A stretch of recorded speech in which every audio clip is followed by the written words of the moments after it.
นักงานขันเมืองขันแขวง3แขวงภาคเหนือคือแขวงอุดมไซบ่อแก้วและแขวงหลวงน้ำทาของโครงการสนองทุนการลดพรและการคุ้มครองสารเคมีเกษตรกรรมในสาธารณรัฐประชาธิปไตยประชาชนลาวได้ฝึกอบรมเกี่ยวกับมาตรฐานเกษตรกรรมอินทรีย์มาตรฐานเกษตรกรรมที่ดีและระบบควบคุมคุณภาพในการผลิต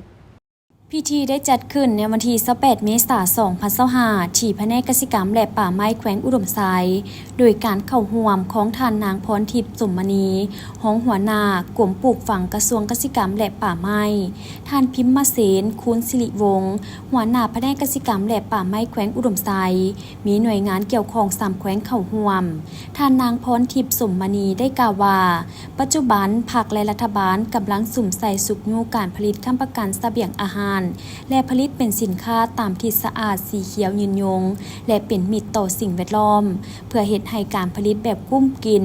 หันมาเป็นการผลิตเป็นสินค้าสนองตลาดภายในและต่างประเทศเทอละก้าวเฮ็ดให้ประชาชนหลุดพ้นออกจากความทุกข์ยากตามนโยบายของพรรครัฐบาลวางออกแนะใส่ปลูกฝังทันสมัยสะอาดปลอดภัยใส่ใจคุณภาพมั่นคงยืนยงเป็นสินค้า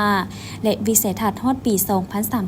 แมนปลูกฝังทันสมัยสะอาดปลอดภัยใส่ใจคุณภาพมั่นคงยืนยงสู่ผลิตภัณฑ์ตามวิสัยทัศน์กสิกรรมสะอาดให้ความเอาซาวส่วนห้อยของเนื้อที่ปลูกพืชทั่วประเทศในปี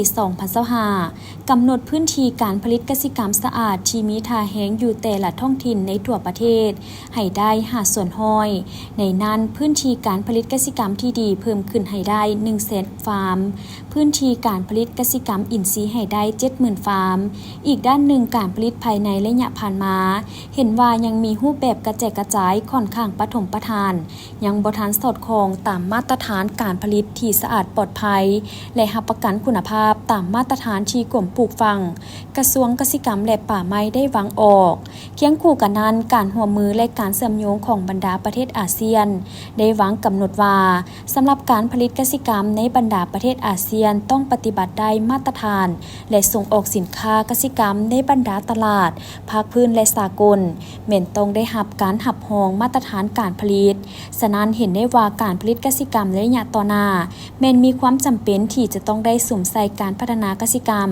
หันไปตามทิศกสิกรรมสะอาดเพื่อให้สอดคล้องตามแนวทางนโยบายของภายในและเป็นเงื่อนไขร่วมมือกับสากลเวียกงานอันยิ่งใหญ่และสำคัญนี้ที่ถือว่าเป็นพันธะและหน้าที่ของแขนงกสิกรรมก็คือแขนงการเกี่ยวข้องเพื่อประกอบส่วนอย่างตั้งหน้าในการปฏิบัติแผนงานค้ำประกันเสบียงอาหารและแผนงานผลิตเป็นสินค้าของรัฐบาล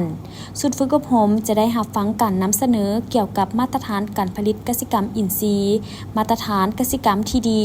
และระบบควบคุมคุณภาพในการผลิตกสิกรรมสะอาดเพื่อเฮ็ดให้บรรดาแขนงการที่มีส่วนร่วมในการพัฒนาระบบการควบคุมคุณภาพการผลิตภายในมีความเข้าใจเป็นเอกภาพต่อทิศทาง